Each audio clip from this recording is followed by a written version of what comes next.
Hello and welcome back to another video.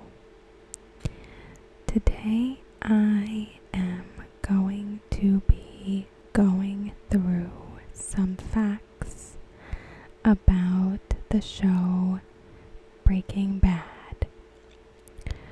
I do plan to continue doing videos around Better Call Saul and Breaking Bad, so if you have any suggestions, feel free to let me know.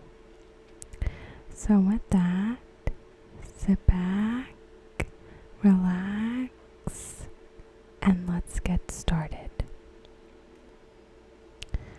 On January 10th, 2008, Breaking Bad made its debut. Though it didn't premiere to over-the-top ratings, over the course of 5 seasons, it morphed into a television phenomenon, thanks in large part to word of mouth and the increasing popularity of binge watching. At its most basic level, it's the story of a soft-spoken chemistry teacher who, after being diagnosed with lung cancer, risks everything he has worked for to make sure his family will be taken care of in the event of his death.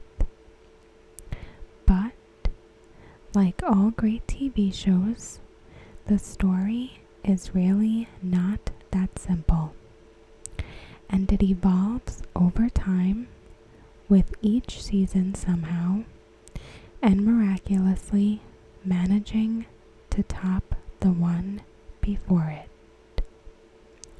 Regularly cited as one of the greatest television series of all time, Rolling Stone ranked it number 3 on its list of the 100 best shows, right in between Mad Men and The Wire.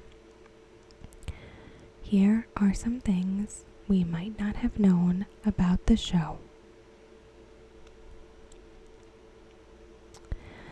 Lots of networks passed on it, including HBO. In 2016, it was announced that Vince Gilligan is working on a limited series about Jim Jones for HBO.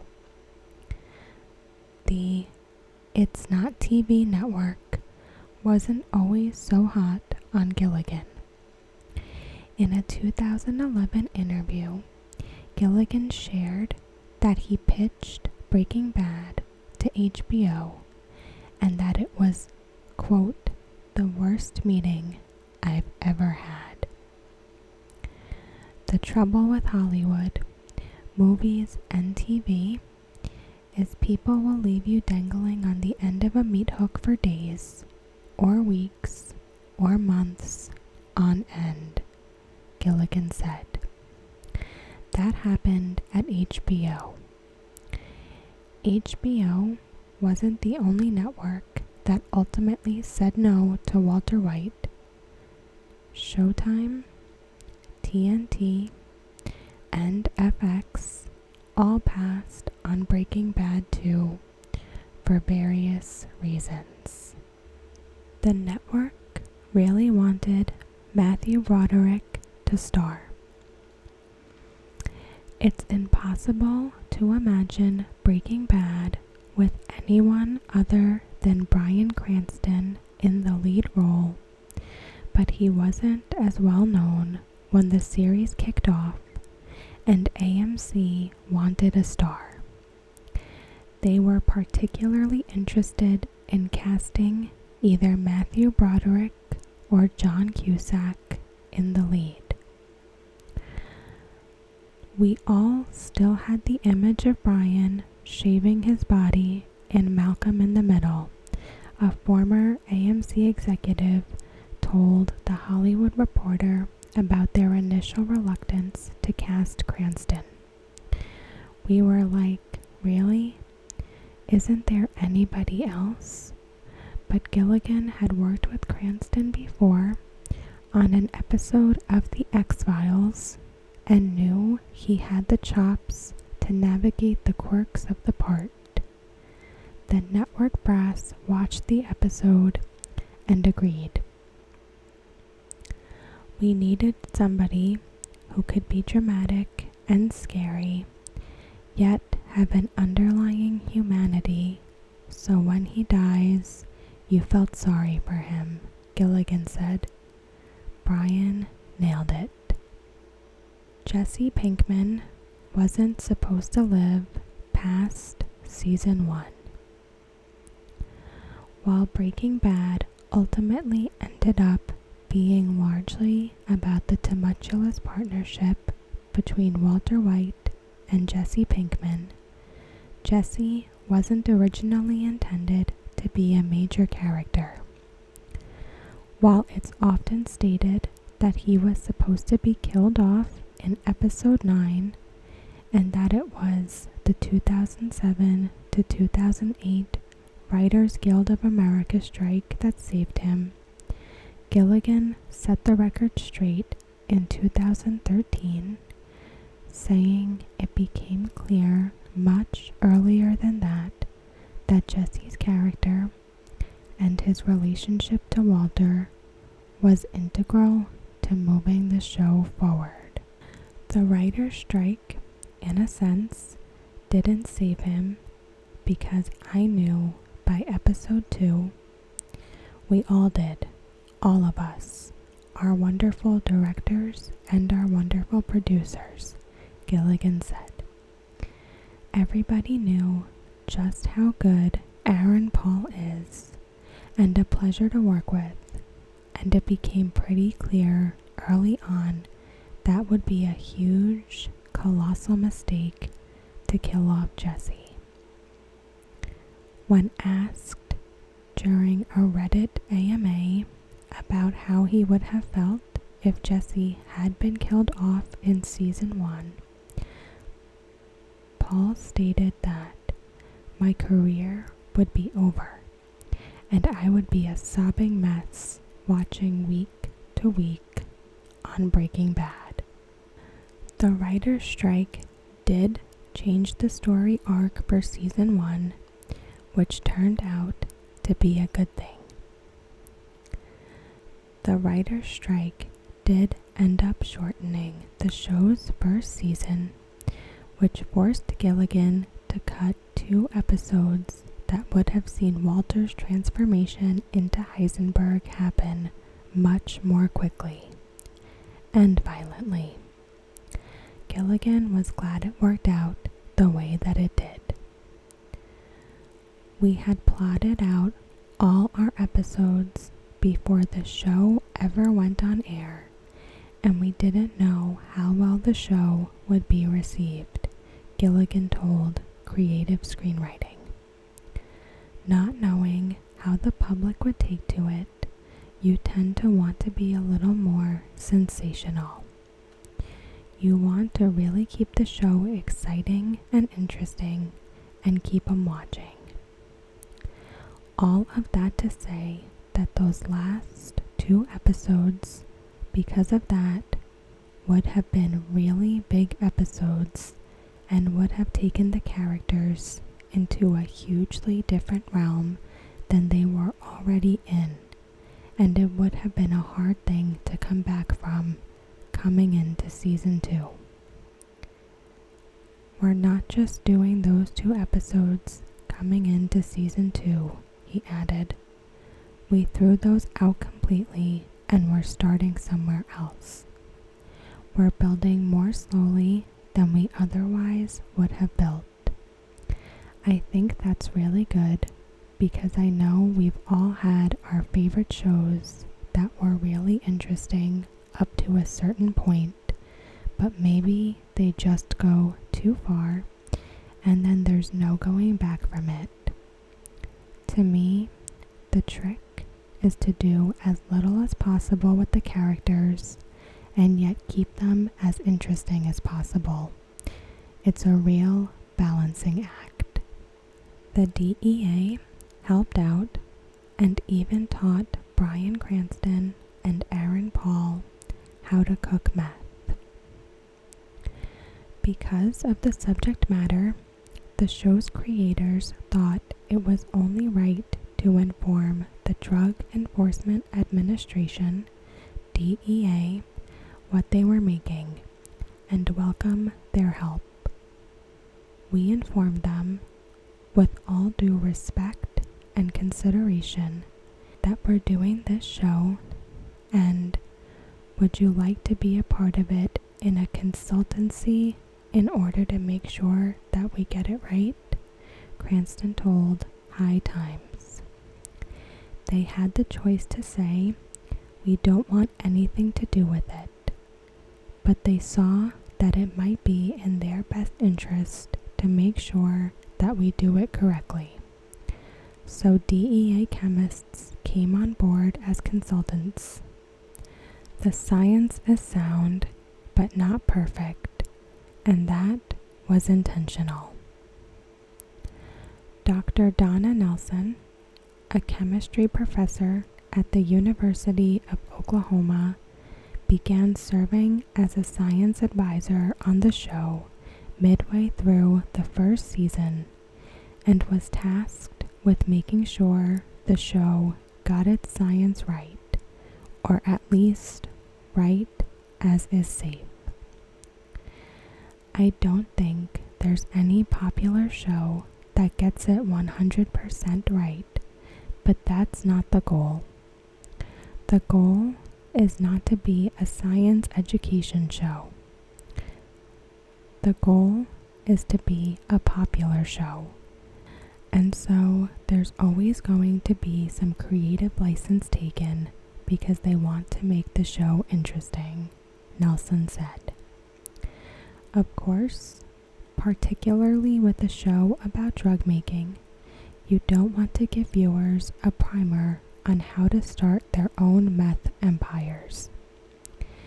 In the case of Walter White, his trademark is the blue meth, Nelson said. In reality, it wouldn't be blue, it would be colorless. But this isn't a science education show, it's a fantasy. And Vince Gilligan did a fantastic job of getting most of the science right, and I am just thrilled with that.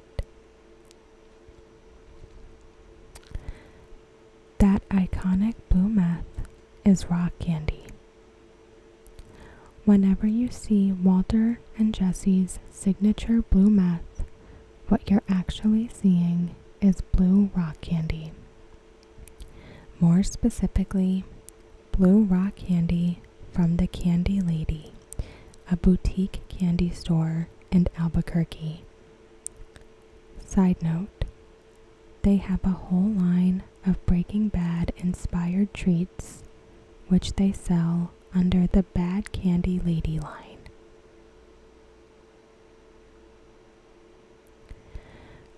Gus Fring's role was supposed to be much smaller. Initially, Giancarlo Esposito wasn't interested in taking on the role of Gus Fring, which was a much smaller part in the beginning. I had not seen Breaking Bad, but my manager at the time told me it was his favorite show. Esposito told Time. My wife said I should try it, but it was a guest spot, and I've done a lot of guest spots. I wanted to develop a character, but I did one episode, and then I agreed to do 2 more with the caveat that I wanted to be part of a filmmaking family. When Gilligan offered him another 7 episodes for season 3, Esposito countered that he wanted a bigger role. There was some negotiating, and I ended up doing 12. I wanted to create a character who became intrinsic to the show, and at some point, I realized that I had slid into the Breaking Bad family. Vince told me that I changed the game and raised the bar for the show. And I am proud of that. But I could only do that because of the depth of writing and due to the chemistry between Bryan Cranston and myself. Giancarlo Esposito channeled his inner Edward James Olmos. In the mid-1980s, Giancarlo Esposito made a few guest appearances on Miami Vice. The experience clearly had an effect on him, as he used Edward James Olmos's character from that series, Lieutenant Martin Castillo, as a model for Gus Fring. Eddie did very little and he was very convincing, Esposito said. I also thought he was a bit flat, but he did very, very little in playing Castillo, and I thought it was really effective. Gilligan got some help from the Walking Dead crew for Fring's final episode. Fring's final send-off is one of the most memorable visual images from the entire series, and they were able to enlist the help of some true gore experts. Walter's boss at the car wash is a chemist in real life. Marius Stan, who played Bogdan, Walter's boss at the car wash, wasn't a familiar face to many of the show's viewers. That's because the series was his, and his eyebrows, acting debut.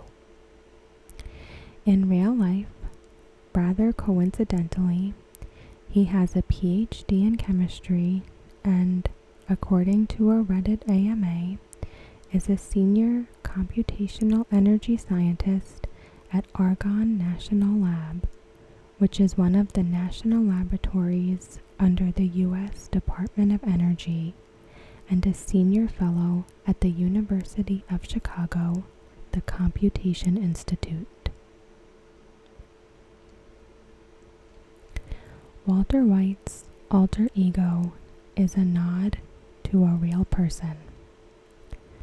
Walter White's drug kingpin alter ego, Heisenberg, is a nod to Werner Heisenberg, a Nobel Prize-winning physicist who developed the principle of uncertainty.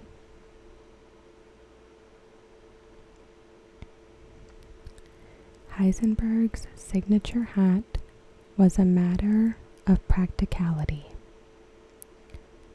Heisenberg's pork pie hat came to identify Walter White's dark side, but it originated from a very practical place. Bryan kept asking me, after he shaved his head, can I have a hat, because his head was cold. Kathleen DeToro, the show's costume designer, explained. So I would ask Vince, and he kept saying no, Jesse wore the hats. Finally, Vince said, I think there's a place. It was Bryan asking for a hat, me asking Vince, and then Vince figuring out where in the story it makes sense. It's when he really becomes Heisenberg. The White's house has become a tourist attraction, and lots of pizza has been thrown on its roof. Though Walter White and his family live at 308 Negra Arroyo Lane, the home that you see in exterior shots is actually 3828 Piermont Drive, NE, a private home in Albuquerque that has become a major tourist attraction. Many fans, caught up in the excitement of seeing the home where Walter White managed to hurl the world's largest pizza onto the roof in one swift move, have attempted to recreate that scene, leaving the home's owner with a regular mess. In 2015, Gilligan appealed to the show's fan base to refrain from throwing pizza onto the home's roof. Cranston managed to get that pizza throw in one take. Speaking of that infamous pizza scene, it really was Cranston who threw it, and he managed to do it in one take. Gilligan called it a 1 in a million shot.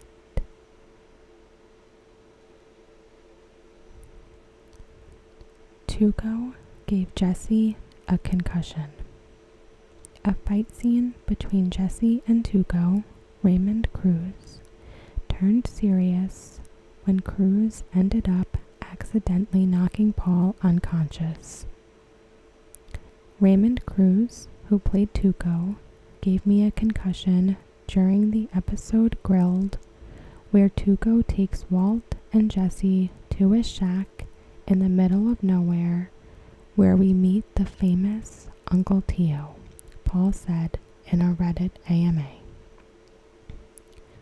Tuco takes Jesse and he throws him through the screen door outside, and if you watch it back, you'll notice that my head gets caught inside the wooden screen door and it flips me around and lands me on my stomach, and the door splinters into a million pieces.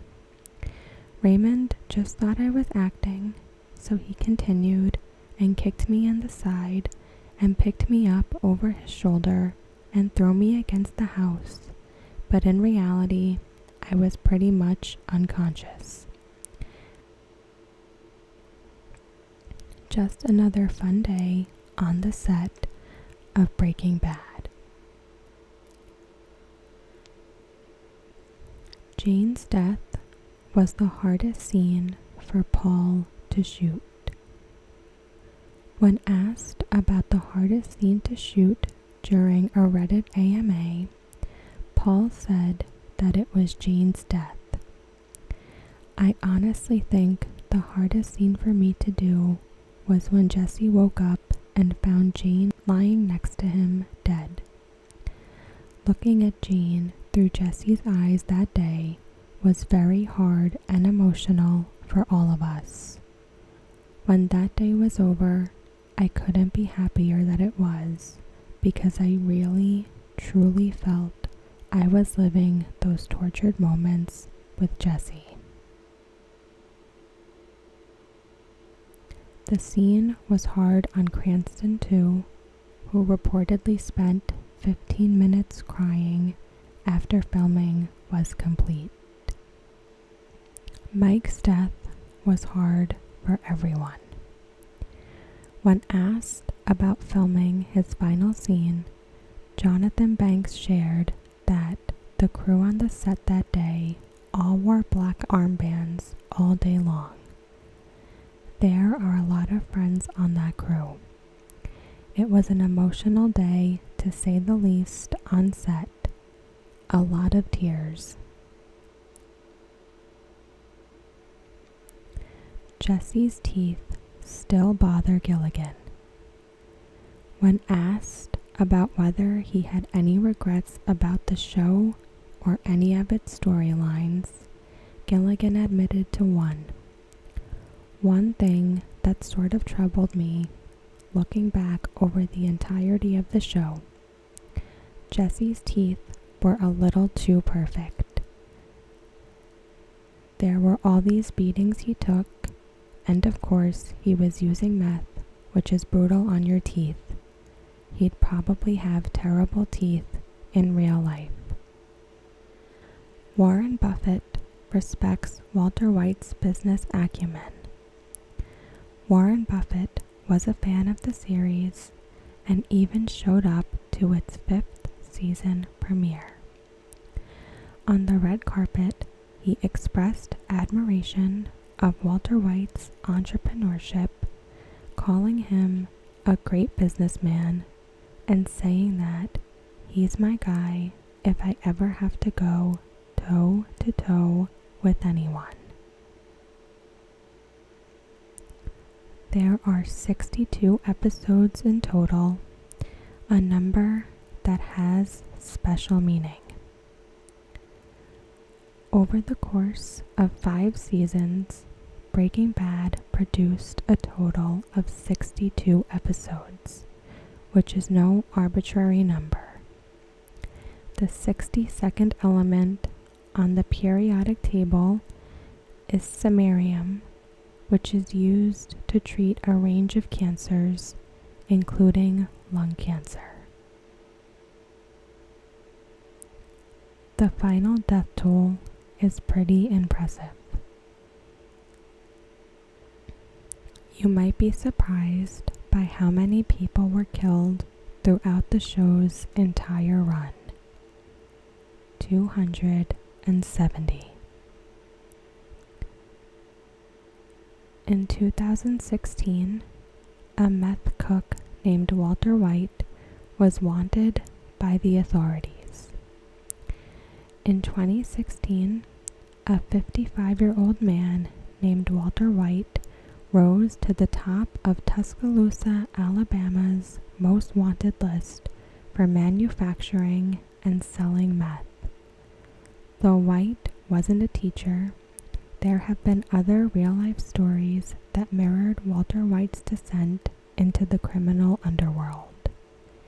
In 2012, a chemistry teacher named William Duncan was arrested for selling meth.